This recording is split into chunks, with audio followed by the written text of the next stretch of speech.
தமிழ் நெஞ்சங்களுக்கு கோடங்கியின் அன்பு வணக்கம்.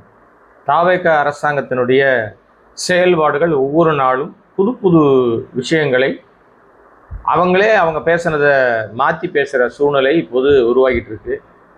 அமித்ஷா அவர்கள், உள்துறை அமைச்சர் அமித்ஷா அவர்கள் இங்கே தமிழ்நாட்டுக்கு வந்திருக்கிறாரு. மகாபலிபுரம் பக்கத்தில் ஒரு தென் மண்டல முதலமைச்சர்களுடைய மாநாடு.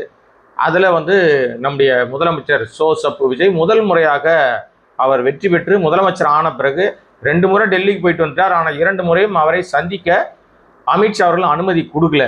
இந்த இடையில இப்போது அவர் தமிழ்நாட்டுக்கு வந்திருக்கிறார். அந்த அடிப்படையில் இந்த மண்டல மாநாடு எந்த மாநிலத்தில் நடக்குதோ அந்த மாநில முதலமைச்சர் தான் துணைத் தலைவராக இருப்பார். அந்த கூட்டத்தில் தலைவராக அமித்ஷா இருக்காரு, துணைத் தலைவராக இவர் இருக்கார். இந்த உண்மையே புரியாம ஃபயர் விட்டுக்கிட்டு தெரியுதுங்க தாவேக கும்பல். ஏன்னா பின்னாடி அந்த கூட்டத்தினுடைய பின்னாடி வைக்கப்பட்ட பேனர்ல தமிழ் பிரதானமாக இடம்பெற்றிருக்கிறது. இதற்கு முந்தைய கூட்டம் கேரளாவில் நடந்துச்சு. அங்க பாத்தீங்கன்னா ஹிந்தியில இருக்கு, அப்புறம் அவங்க மொழியில இருக்கு, அவங்க இங்கிலீஷ்ல இருக்குன்னு ஒண்ணு. அதுல முதலமைச்சராக இருந்த மு.க. ஸ்டாலின் அப்போதைய முதலமைச்சர் கலந்துக்கிட்டாரு. அந்த போட்டோவை எடுத்து போட்டு இந்த போட்டோ இப்போ முதலமைச்சர் சோசப்பு விஜய் போன போட்டோவையும் முதலமைச்சராக இருந்த முத்துவேல் கருணாநிதி ஸ்டாலின் போன போட்டோவை எடுத்து போட்டு இந்த தரமான தற்குறி கும்பல் என்ன பண்ணுதுன்னா, பாத்தியா மாற்றத்தை, அன்னைக்கு என்ன அவர் பின்னாடி மொழி தமிழ் மொழியை அவர் விட்டு கொடுத்துட்டாரு, இப்ப பாத்தியா மாற்றம், தமிழ் மொழியில பேனர் வச்சிருங்க, அட முட்டாப்பயர்களே, அட மூதேவிகளே, மக்கு மன்னார் சாமிகளே, எந்த மாநிலத்துல அந்த கூட்டம் நடக்குதோ அந்த மாநில மொழி தான் பிரதானமா இருக்கும். இந்த அடிப்படை அறிவு கூட உங்களுக்கு இல்லை, உங்களுக்கு தான் அறிவு இல்லைன்றதான் ஊருக்கே தெரியுமே, அது பிரச்சனை இல்லை. இது ஒரு பெரிய விஷயமாக இப்போது கும்பல் ஆர்கசம் அடைஞ்சுக்கிட்டு இருக்கு. தனியா அதே வீடியோ போட்டு ஆர்கசம் அடையுதுங்க. சரி, அந்த கர்மத்தை விடுங்க. இப்போ இந்த டீலிமிட்டேஷன் விஷயம் இருக்குல்ல, இப்போ இந்த தென்மண்டல அந்த முதல்வர்கள் கூட்டத்தில் நம்ம முதலமைச்சர் சோசப்பு விஜய் உரையாற்றினார். அப்ப அவர் பேசும்போது அவர் சில விஷயங்களை சொல்லியிருக்கிறார். என்னன்னா, மாநிலத்துக்கு பாதகம் ஏற்படாத வகையில தொகுதி மறுவரை இருப்பது மிக மிக அவசியம், எந்த பாதிப்பும் வரக்கூடாது அப்படின்னு சொல்லி பேசியிருக்கிறார். இதுக்கு பேர் என்ன, இதுக்கு பேர் என்னன்னு கேட்கிறேன் நான். ஏன்னா கடந்த சில நாட்களுக்கு முன்னாடி தான் தமிழ்நாடு சட்டமன்ற பேரவையில ஒரு முக்கியமான தீர்மானத்தை முன்மொழிகிறார் நம்ம முதலமைச்சர் சோசப்பு விஜய். என்னன்னா, தொகுதி வரையறை சிறப்பு திருத்த மசோதாவுக்கு எதிர்ப்பு தெரிவித்து தொகுதி மறுவரை செய்யவே கூடாது, இப்போ என்ன இருக்குதோ அதுதான் இன்னும் 25 ஆண்டுகளுக்கு நீடிக்கணும், அதாவது 543 இடங்கள் தான் இருக்கணும், மக்கள் தொகை அடிப்படையில் நீங்க எண்ணிக்கையை உயர்த்தக்கூடாது அப்படின்னு ஒரு தீர்மானத்தை கொண்டு வந்தாங்க. அதிமுக, பாஜக உட்பட பல கட்சிகள் அதற்கு எதிர்ப்பு தெரிவித்தாங்க. அவங்கெல்லாம் அதில் தாவேகா கொண்டு வந்த தீர்மானத்துக்கு சப்போர்ட் பண்ணலை. திமுக மட்டும்தான் சப்போர்ட் பண்ணுச்சு. என்ன காரணம்னா, ஏற்கனவே திமுக இதே நிலைப்பாட்டை தான் கடந்த ஆட்சி காலத்திலையும் அவங்க வச்சிருந்தாங்க. கடந்த ஆட்சி காலத்தில் தேர்தலுக்கு முன்பாக இந்த விஷயம் வரும்போது அங்க மக்களவையிலேயே அந்த தீர்மானத்தை தோற்கடித்தது திமுக தான். திமுக எடுத்த முன்னெடுப்பின் காரணமாகத்தான் அந்த சட்ட வரைவு நகலை தீயிட்டு கொளுத்தி கருப்பு சட்டை போட்டு எல்லா எம்பிக்களும் கோஷம் போட்டு டீலிமிட்டேஷனே முழுமையாக தடை செய்யணும், அந்த சட்ட திருத்தமே வரக்கூடாதுன்னு கடுமையான எதிர்வினை ஆற்றத்தினோட விளைவாக 2/3 பங்கு வாக்கு கிடைக்காம அந்த சட்ட திருத்த மசோதா தோல்வி அடைந்தது. பாஜகவுக்கு பெரிய அசிங்கம், பெரிய அவமானம். ஏன்னா தேர்தலுக்கு சில மாதங்களுக்கு முன்னாடி நடந்த விஷயம். தேர்தல் பரப்புரையில பிஸியா இருக்கும் போது இதற்காக நேரத்தை ஒதுக்கி கடுமையாக பாஜகவை எதிர்த்தது அப்போதைய திமுக அரசாங்கம், திமுக தலைவர் முத்துவேல் கருணாநிதி ஸ்டாலின். இது பாஜகவை கடுமையான எதிர்ப்புக்குள்ளும் கடுமையான கோபத்துக்குள்ள ஆளாக்குச்சு. அந்த அடிப்படையில தான் அவர்கள் என்ன பண்ணாங்கன்னா, இந்த மாதிரி நம்ம எதிர்க்கிறவங்க யாருமே ஆட்சி அதிகாரத்தில் இல்லாம போனோம்னு ஏதோ ஒரு சதி திட்டத்தை செஞ்சிட்டாங்கன்னு தான் இப்ப சந்தேகப்படுறோம் நம்ம. ஏன்னா மேற்கு வங்கத்துல பாஜகவை கடுமையாக எதிர்த்தது மம்தா பானர்ஜி, அவங்க தோத்து போயிட்டாங்க. இங்க கடுமையாக எதிர்த்தது முத்துவேல் கருணாநிதி ஸ்டாலின், அவரே தோத்துட்டார், ஒரு ஆட்சி பறி போயிடுச்சு. கேரளாவில் பினராயி விஜயன், அவர் ஆட்சி பறி போயிடுச்சு, அவர் மட்டும் தான் ஜெயிச்சிருக்காரு. ஸோ இது எல்லாம் நம்ம கணக்கு வச்சு பார்க்கும்போது நமக்கு சிறந்த அடிமையாக இருப்பவர்களை தான் ஆட்சி அதிகாரத்தில் உட்கார வைக்கணும்னு அந்த நிலைப்பாட்டை பாஜக எடுத்திருக்குதோன்னு ஒரு சந்தேக பார்வை இருக்குது. இதுக்கு இடையிலேயே பாஜகவுடைய செல்ல குழந்தை, பாஜகவுடைய வளர்ப்பு, பாஜகவுடைய குழந்தை தான் இது அப்படின்னு சொல்லிய நம்முடைய மரியாதைக்குரிய அண்ணன் திருமாவளவன் இப்போ வந்து மற்றவர்களை விட, மற்ற கூட்டணி கட்சியை விட முட்டு எக்ஸ்ட்ரா முட்டு 2 முட்டு போட்டு தானே முட்டி போட்டு நிற்கிறார் நம்ம முதலமைச்சர் சப்பு விஜய்க்காக, தாவேக அரசாங்கத்துக்காக. இந்த மாதிரி முட்டு இதுவரையும் யாரும் ஸ்பெஷல் முட்டு கொடுத்ததே கிடையாது. அவர் அப்படி வெளியில பேசுறாரு. யாருன்னா மரியாதைக்குரிய அண்ணன் திருமாவளவன். அவருடைய கட்சியை சேர்ந்த எங்கண்ண வன்னியரசு மாண்புமிகு அமைச்சரானதுனால திருமாவளவன் கொடுக்குற முட்டை விட மிக முட்டு இவர் என்ன கொடுக்குறாருன்னா சட்டமன்றத்திலேயே குனிஞ்சு நின்றுறாரு. அது மேல ஏறி தாவேக அமைச்சர்கள், முதலமைச்சர் உட்பட தாவேக எம்எல்ஏக்கள் கதகளி ஆடிக்கலாம் நீங்க. ஏன்னா அண்ணனே பிளாட்டா முதுக காமிக்கிறார், ஏறி நின்று ஆடலாம் நீங்க. அந்த அளவுக்கு வளைஞ்சு குனிஞ்சு அப்படியே சாஷ்டாங்கமா படுத்துடுறாரு. இது ஒரு பெரிய அசிங்கம், அவமானமா இருக்குன்னு அவங்களுக்கு தெரியல. அது ஒரு பக்கம் இருக்கட்டும். இப்ப டீலிமிட்டேஷன் விஷயத்துக்கு வரேன் நான்.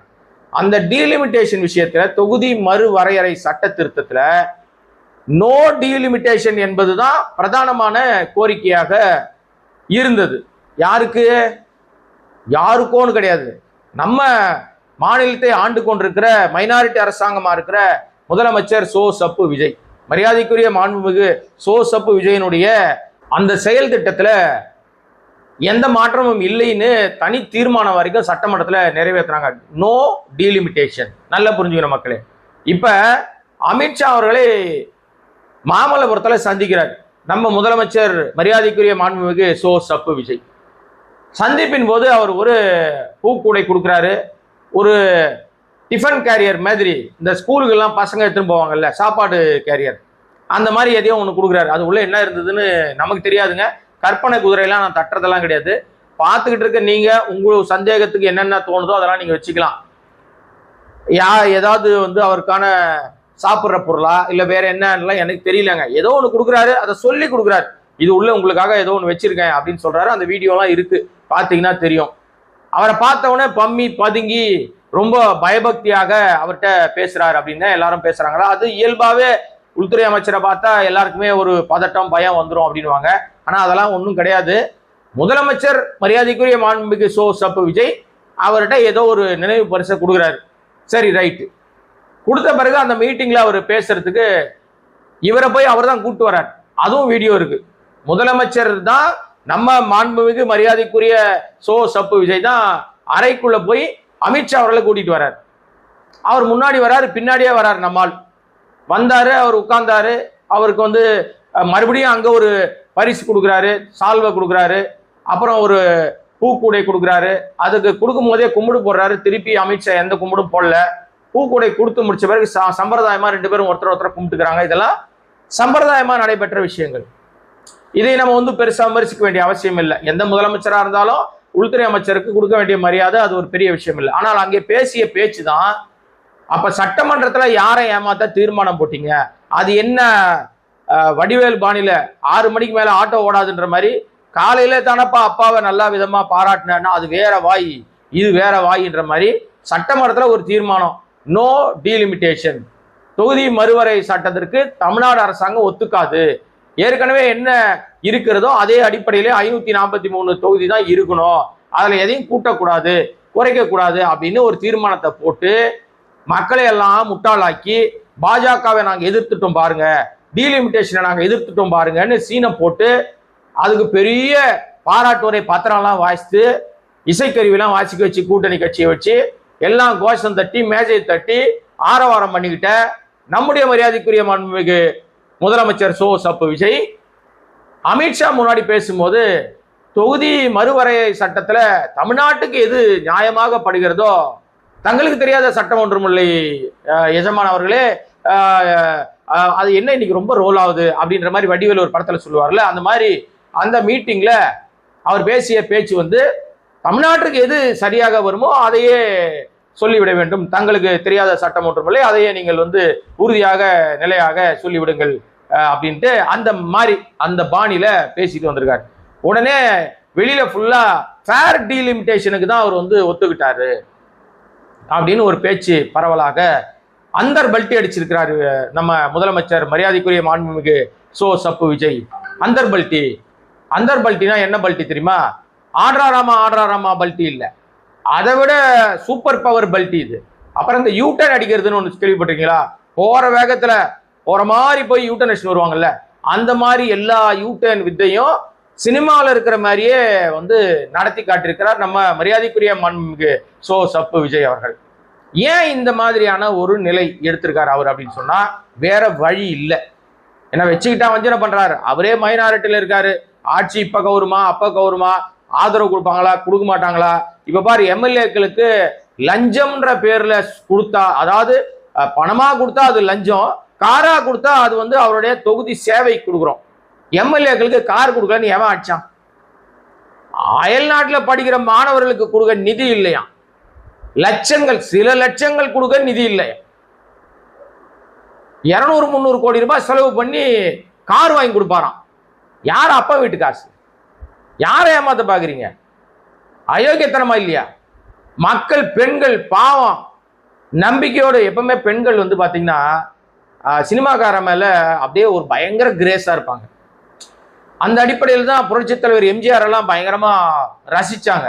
அவர் வந்தா அப்படியே பயங்கரமா பாலாரம் தேனாரம் ஓடுனாங்க. ஆனா அவர் வந்து என்ன பண்ணார் அப்படின்னா, அவர் காலத்துல இந்த மாதிரி வந்து சோசியல் மீடியாலாம் கிடையாதுங்க. அவர் காலத்துல இந்த மாதிரி இணையதளங்களோ இவ்வளவு பெரிய பரபரப்பான ஊடகங்களோ மீடியாக்களோ கிடையாதுங்க. அப்ப ரொம்ப செலக்டிவா சிலதுதான் இருக்கும். அதை அதிகாரத்துல இருக்கிறவங்க கூப்பிட்டு பேசினாலே ஆஃப் ஆயிடுவாங்க. இன்னைக்கு இருக்கிற மாதிரியான ஒரு பரபரப்பு விஷயங்கள்லாம் எனக்கு கிடையாது. ஒருவேளை எம்ஜிஆர் இருந்த காலத்துல இந்த மாதிரி சோசியல் மீடியாலாம் அதிகமா இருந்திருந்ததுன்னா டெஃபினட்டா அவரும் நிறைய சிக்கல்ல மாட்டியிருப்பார். அவர் மீதும் ஏராளமான பிரச்சனைகளை சிக்கியிருப்பாங்க. ஏன்னா அன்னைக்கு இதெல்லாம் இல்லைன்றதுனால அவங்க எல்லாம் கடந்து அடுத்த கட்டத்தை நோக்கி நகர்ந்துட்டாங்க. ஸோ இப்போ நமக்கு அது சொல்ல வரல. நம்ம என்ன சொல்ல வரோம் அப்படின்னா, இன்றைக்கு இதே மாதிரி நடிகர் கவர்ச்சியில தான் ஓட்டு வாங்கியிருக்காரு நம்ம முதலமைச்சர் மரியாதைக்குரிய மாண்புமிகு சோ சப்பு விஜய். ஏன்னா அவர் வந்து பெரிய சுதந்திர போராட்ட தியாகி இல்லை, பயங்கரமா அரசியல் வளர்ப்புலயே ஒன்றும் வரல. அவங்க அப்பா பெரிய அரசியல்வாதி கிடையாது, வாரிசு அரசியல்ல வரல, இல்லைன்னா மிசாவுக்கு ஜெயில போனது கிடையாது, அல்லது மாணவர்களுக்காகவோ இல்ல மக்களுக்காகவோ போராட்டம் நடத்தி சிறை சென்றவர் கிடையாது நம்ம மரியாதைக்குரிய மாண்புமிகு முதலமைச்சர் சோ சப்பு விஜய். அவர் பூரா எல்லாம் டான்ஸ் ஆடி இருக்காரு, பெண்களோட ஆட்டம் போட்டிருக்காரு. அதாவது சினிமாவில் நீங்க ஏதாவது தப்பா நினைச்சீங்கன்னா நம்ம கம்பெனி பொறுப்பு இல்லைங்க. அப்புறம் ஹீரோவா நடிச்சிருக்காரு, வில்லன்களை பறந்து பறந்து அடிச்சிருக்காரு, அரகுர ஆடையில பெண்களை வச்சு ஆட விடுவார், இவர் ஃபுல்லா கோட் சூட்லாம் போட்டு ஆடுவாரு. இதெல்லாம் கரெக்டா பண்ணியிருக்காரு. வராத வசூல கூட வந்துதான் போய் பரப்புவாங்க அவருடைய படங்கள் எல்லாம். மொத்தம் 69 படம் நடிச்சிருக்காரு. 69 படத்துல சில படங்கள் மட்டும்தான் தயாரிப்பாளர்கள் லாபம் கொடுத்த படங்கள், பாக்கி எல்லா தயாரிப்பாளரும் காணா போயிட்டாங்க. பல பேர் பிச்சை எடுக்கிறான் இன்னைக்கு, பல பேர் இல்லாமே போயிட்டாங்க. ஸோ இப்பேற்பட்ட புகழுக்கு சொந்தக்காரர் தான் நம்முடைய மரியாதைக்குரிய மாண்புமிகு முதலமைச்சர் சோ சப்பு விஜய். ஸோ இப்ப இந்த ஊடகங்கள் கிட்ட அவர் வந்து ஏன் மறைஞ்சு ஓடிட்டு இருக்காருன்னா, எல்லாமே ரொம்ப ஷார்ப்பா கேள்வி கேட்பாங்க. எதை சொன்னாலும் மாட்டிப்பார். எப்படி கேள்வி கேட்டாலும் அது ஏடா கூடமான கேள்வியா தான் இருக்கும். ஏன்னா இவர் செய்வது அத்தனையும் மக்கள் விரோத போக்கு தான். இவ்வளவு நாள் மக்கள்கிட்ட போய் சொல்லி பொய் பரப்பி ஓட்டு வாங்கிட்டாரு. ஓட்டு வாங்கிட்ட பிறகு இப்ப ஆட்சிக்கு வந்த பிறகு அவரு மக்கள் தேவையில்லை அவருக்கு. இப்ப இன்னும் இருக்கிற நாட்களுக்கு முதலமைச்சராக நீடிக்கணும்னா இன்னைக்கு மைனாரிட்டி அரசாங்கத்துக்கு எம்எல்ஏக்கள் ஆதரவு தான் வேணும். அந்த எம்எல்ஏக்களை குசிப்படுத்தணும்னா அவங்களுக்கு கார் கொடுக்கறது என்ன, 1 லட்சம் சம்பளம் எக்ஸ்ட்ரா ஊக்கத்தொகை கொடுக்கறது என்ன, அவள் கேட்கிற விஷயங்கள்லாம் பண்ணி கொடுக்கறது என்ன, எல்லாமே கிடைக்குது எம்எல்ஏக்களுக்குன்னா குசியாகின எம்எல்ஏக்கள் என்ன பண்ணுவாங்க, ஆகா இவரல்லவா முதலமைச்சர், இவர் கீழல்லவா நாங்கள் எல்லாம் பாலாரும் தேனாரும் ஓடுகிறதுன்னு பேசுவோன்னு பாட்டுக்கு பாட்டு போட்டி நடந்துக்குதாங்க. எப்பேற்பட்ட சட்டமன்றமா இருந்த மரியாதைக்குரிய மாண்புமிகு மிகப்பெரிய ஜாம்பவான்கள் அமர்ந்திருந்த அந்த அவையில சினிமா பாட்டுக்கு பாட்டு போட்டி நடந்துருக்குது. ஆக்ஷன் பிளாக் எல்லாம் அங்க எடுத்துக்கிட்டு இருக்காங்க. எனிவே இன்றைக்கு நம்ம உள்துறை அமைச்சர் அமித்ஷா முன்னாடி அந்தர் பல்ட்டி ஆடுறாராமா பல்ட்டி அடிச்சதோடு மட்டும் இல்லாம இந்த மாதிரி ஃபேர் டீலிமிட்டேஷன் உடைய நிலைமைக்கு தாவேகா தள்ளப்பட்டிருக்கிறது. ஏன்னா ஏற்கனவே இதைத்தாங்க திமுகவும் சொல்லுச்சு. இது எப்படி தெரியுமா இருக்கு, ஒரு படத்துல கவுண்டமணி வந்து அவங்க வீட்டுல ஒரு பிச்சைக்காரன் போய் அம்மா தாயே சாப்பாடு போடுன்னு கேட்பாரு. அப்ப அந்த வீட்டம்மா சொல்லி அனுப்ப, அதெல்லாம் சோறுலாம் கிடையாது போ அப்படின்னு சொல்லி அந்த அம்மா சொல்லிடும். உடனே அந்த நேரம் பார்த்து கவுண்டமணி செந்திலோட வருவார் வீட்டுக்கு. வரும்போது பிச்சைக்காரன் போவான், எங்க போற, நான் அம்மா கிட்ட சோறு கேட்டா சோறு இல்லைன்ட்டாங்க. அவன் என்ன சொல்றது, நான் சொல்றேன் அப்படின்னு வீட்டுக்குள்ள போயிட்டு நான் தான் அந்த வீட்டு ஓனர், நான் தான் சொல்லுவேன், சோறு இல்லை போடா அப்படின்னு சொல்லுவார் இல்லையா. இதை எதுக்கு இந்த காமெடியை சொன்னேன்னு நீங்களே முடிவு பண்ணீங்க. நீங்க உடனே என் மேல பாஞ்சி பராண்டாதீங்க. இது புரிஞ்சவன் பிஸ்தா. ஆக ஃபேர் டீலிமிட்டேஷன் என்கிற அந்த நிலைக்கு திமுக பாஜகவோடு கள்ள உறவு வைத்துக் கொண்டிருக்கிறது. பாஜகவோடு கள்ளத்தனமாக உறவு வைத்து டீலிமிட்டேஷனுக்கு சப்போர்ட் பண்ண போகிறது.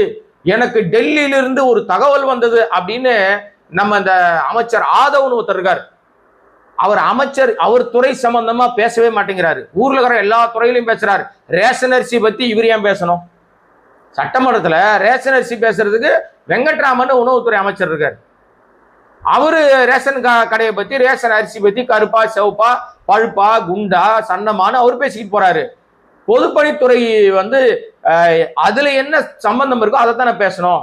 ஏன்னா இவர் முதல் போட்ட அமைச்சர், முதலமைச்சர்னு ஒருத்தர் இருக்காரு. அவர் சப்ஜெக்ட் மாதிரி இருப்பார். இப்பதான் கொஞ்சம் ஏதோ ஆக்டிவேட் மோட்ல வராரு. அவர் பேச மாட்டேங்கிறாரு. இவர் எல்லா துறைக்கும் முந்திரி கொட்டை முனுசாமி மாரி ஏஞ்சி பதில் சொல்லிட்டு இருக்காரு. அவர் தான் சொன்னாரு, எனக்கு டெல்லியில இருந்து ஒரு ரகசிய தகவல் வந்துச்சு, டீலிமிட்டேஷனுக்கு ஆதரவாக திமுக நிலைப்பாடு எடுக்க போகுது. இப்ப சொல்லுங்க, தைரியம் இருக்கான்னு சட்டமன்றத்துல கதகளி ஆடினாரு. ஏன்டா கதகளி ஆடுறாருன்னு பார்த்தா இப்ப பேசியிருக்காரு பாருங்க. நம்ம முதலமைச்சர் மரியாதைக்குரிய மாண்புமிகு சோ சப்பு விஜய் பேசியிருக்காரு இல்லையா. தொகுதி மறுவரை சட்டத்துல ஏற்கனவே இருந்த அதே நிலைப்பாடு இருக்கணும். ஃபேர் டீலிமிட்டேஷன் தமிழ்நாட்டுக்கு பாதகமில்லாத நிலை தொடர்ந்தால் நமக்கு எந்த பிரச்சனையும் இல்லைன்னு சொல்றாங்க இல்லையா. இதை எங்க நம்மள சொல்லிடுவாங்களோன்னு முந்திரி கொட்டையா முந்திக்கிட்டது. எப்பவுமே பாத்தீங்கன்னா, நான் ஏற்கனவே கதை சொல்லியிருக்கேன் முன்னாடியே. இந்த தாவேகா கும்பல் எப்படி குட்டி கதை சொல்லுமோ அது மாதிரி நம்மளும் அடிக்கடி குட்டி கதை சொல்ல வேண்டிய நிலைமைக்கு தள்ளிடுறோம். இந்த சந்தையில திருட்டு கதை கேள்விப்பட்டிருக்கீங்களா? திருடிட்டு ஓடும் போது திருடன் கத்திக்கிட்டு திருடன் தான் ஓடுவான். பின்னாடியே விரட்டிட்டு போறவங்க எவன் திருடன் தெரியாது. அவன் யாரோ முன்னாடி ஓடுறான்னு நினைச்சிட்டு இருப்பாங்க, திருடன் நின்றுவான் இல்லையா. அந்த மாதிரி நாம என்ன செய்ய போறோமோ அது எவனும் கண்டுபிடிச்சிடக்கூடாது. அதனால முன்னாடி இருக்கிறவனெல்லாம் பழி சொல்லிடுவோம் அப்படின்ற மாதிரி திமுக பாஜகவுக்கு சாதகமாக நிலைப்பாடு எடுக்குது. டீலிமிட்டேஷன்ல தமிழ்நாட்டை அடகு வச்சிருச்சு, பாஜகவோட கள்ள உறவு அப்படின்னு ஒரு அந்தர் பல்ட்டி, ஆகாச பல்ட்டி, ஆகாச சூரன் கூட இந்த மாதிரி எல்லாம் பல்ட்டி அடிக்க மாட்டான். அந்த மாதிரி ஒரு பெரிய பல்ட்டிய அசம்பிளியில் அடிச்சதுதான் இந்த தாவேகா கும்பல். டெல்லியில இருந்து ரகசிய தகவல் வந்ததுன்னு ஆதவ் சொன்னார் இல்லையா. இப்ப இந்த தகவல் எங்க இருந்து வந்தது? வெளிப்படையா தெரிஞ்சிருச்சு. இப்ப யார் பாஜகவோட கள்ள குழந்தை, யார் பாஜகவுடைய வளர்ப்பு? அமித்ஷாவை பார்த்தவன யார் அப்படியே சப்த நாடிகளும் ஒடுங்கி அடங்கி போனது? யார் எல்லா நவதுவாரங்களையும் மூடிக்கிட்டது? ஏன் அங்க சட்டமன்றத்தில் நான் தீர்மானத்தை நிறைவேற்றியிருக்கேன். நம்ம என்ன சொல்ல வரோம்னா, நமக்கு நம்முடைய மாநிலத்தினுடைய மரியாதைக்குரிய மாண்புமிகு சோ சப்பு விஜய் மீது பயங்கர மரியாதை இருக்கு. அந்த மரியாதையெல்லாம் உங்களுக்கு எனக்குலாம் அதாவது உங்க அளவுக்கெல்லாம் இல்லைங்க, என்னுடைய அளவு ரொம்ப பெரிய மரியாதை வச்சிருக்கேன். நான் மிகப்பெரிய வானலாவிய மரியாதை நான் அவர் மேல வச்சிருக்கேன். அந்த மரியாதையோடு நான் அவருக்கு வைக்கிற விஷயம் என்னன்னா, அவர் உண்மையிலேயே தூய சக்தி, அவர் உண்மையிலேயே நேர்மையா சக்தி, அவர் உண்மையிலேயே 10 பைசா கூட மக்கள் பணத்தை எடுக்க மாட்டார். அவரு பேரை வச்சுக்கிட்டு அவர் விளம்பரம் பண்றதை கூட விரும்ப மாட்டார். புகழ்ச்சியே அவருக்கு விரும்பாது. அப்படியெல்லாம் அவரை சொல்லிட்டு இருக்காங்க இல்லையா. அதெல்லாத்தையும் உங்களை மாதிரி நானும் நம்புறேன்னு வச்சுங்களேன். சரி வச்சுங்க, நம்புங்களேன். இப்ப என்ன அப்படி பயங்கரமா கோபமா பாக்குறீங்க? அதெல்லாம் பார்க்காதீங்க, நம்புங்க. அவங்க சொல்றாங்கல்ல, நம்பித்தான் ஆகணும். சரி நம்பிட்டோம்னு வச்சுங்களேன். அப்ப நம்பிட்டோம் இல்ல நம்ம, அப்ப அவர் என்ன பண்ணிருக்கணும்? சட்டமன்றத்துல ஒரு தீர்மானம் நிறைவேற்றிருக்காரு. என்ன தீர்மானம்? டீலிமிட்டேஷனுக்கு எதிரான ஒரு தீர்மானம். நோ டீலிமிட்டேஷன் தான் அவங்க தீர்மானத்துடைய சாராம்சம். நீங்க தான் தைரியசாலியாங்க. பார் மாற்றத்தை கொண்டு வந்த மகா கனவான் நீங்க தானங்க. அப்ப அவர் முன்னாடி ஒரு உரை வாசிச்சிங்கல்ல, உள்துறை அமைச்சர் அமித்ஷா முன்னாடி வாசிச்ச உரையில சட்டமன்றத்துல நான் தீர்மானத்தை நிறைவேற்றி இருக்கிறேன், என் தலைமையிலான சட்டமன்றத்துல நான் ஒரு தீர்மானத்தை நிறைவேற்றி இப்படியெல்லாம் தமிழ்நாடு சட்டமன்றம் தீர்மானம் நிறைவேற்றி இருக்கிறதுன்னு ஒரு வார்த்தை படித்தால் என்ன குறைந்தா விட போகிறது உங்களுடைய செல்வாக்கு?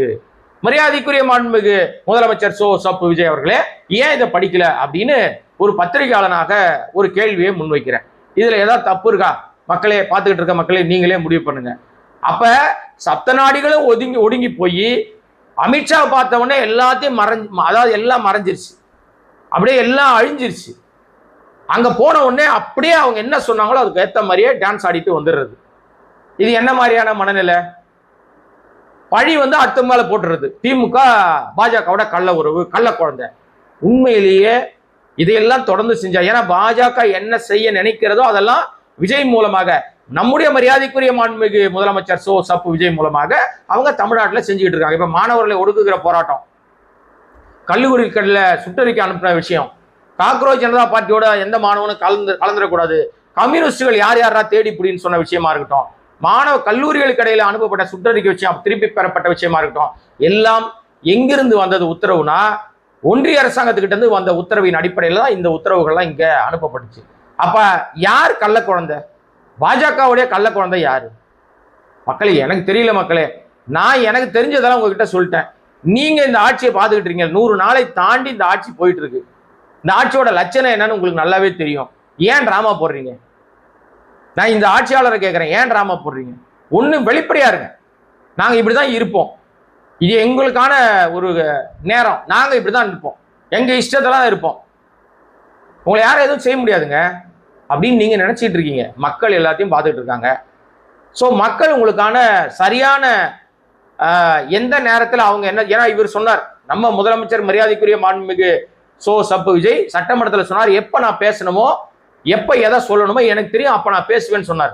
அதே மாதிரி இதே மக்கள் பார்த்துக்கிட்டு இருக்கிற இதே மக்கள், உங்களை நம்பி வாக்களித்த மக்கள், நீங்க மாற்றம் தருவீங்கன்னு நம்பின மக்கள், நம்பிய பெண்கள், நம்பிய தாய்மார்கள், நம்பிய நம்ம யாரு ஜென்சி கூட்டம் இப்ப காரி துப்பிக்கிட்டு இருக்கு. அது நேரம் வரும்போது உங்களுக்கு வச்சு செய்யும். அதுவரை நம்ம தொடர்ந்து இந்த அரசாங்கத்தினுடைய நல்லதையும் கெட்டதையும் சொல்லிக்கிட்டே தான் இருப்போம். உங்க கவனத்துக்கு கொண்டு வந்து வச்சுக்கிட்டே தான் இருப்போம். எது எப்படி நடக்கணும்னு இருக்கோ அது அப்படித்தான் நடக்கும். கீதையில சொன்ன மாதிரிதான், சரிங்களா? நீங்க என்ன நினைச்சாலும் நீங்க என்ன நடக்கணுமோ அதுதான் நடக்கும்.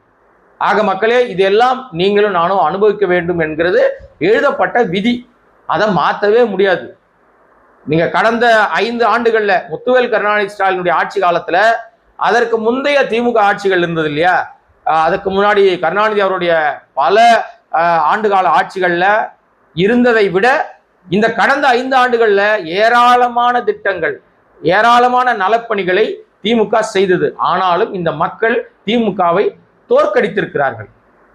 இந்த மக்கள் தோற்கடித்தார்களா அல்லது மிஷின் தோற்கடிச்சுதான்னு உங்களுக்கும் தெரியாது, எனக்கும் தெரியாது. ஆனா எனக்கெல்லாம் சந்தேகம், ஓட்டுச்சீட்டுல அடுத்த இனி வருகிற தேர்தல்கள் வந்தால் இனிமேல் இந்த பொய் பித்தலாட்ட ஆசாமிகளுடைய முகத்திரை வெளிச்சத்துக்கு வந்துவிடும். அது வருமானு தெரியாது, பார்ப்போம். தொடர்ந்து அதை நம்ம சொல்லிக்கிட்டே இருப்போம். இவிஎம் ஒழிக்கப்படணும் என்பதுல உங்களை மாதிரி எனக்கும் ஒரே கருத்து தான், இவிஎம் ஒழிக்கப்படணும். நம்முடைய வீடியோவுக்கு தொடர்ந்து சப்போர்ட் பண்ணிட்டு இருக்க அன்பு மக்களை சப்போர்ட் பண்ணுங்க, சப்ஸ்கிரைப் பண்ணுங்க, பல பேருக்கு ஷேர் பண்ணுங்க, பிடிச்சிருந்தா லைக் பண்ணுங்க, உங்களுடைய கருத்துக்களை கமெண்ட்டுகளை போடுங்க. நன்றி, வணக்கம்.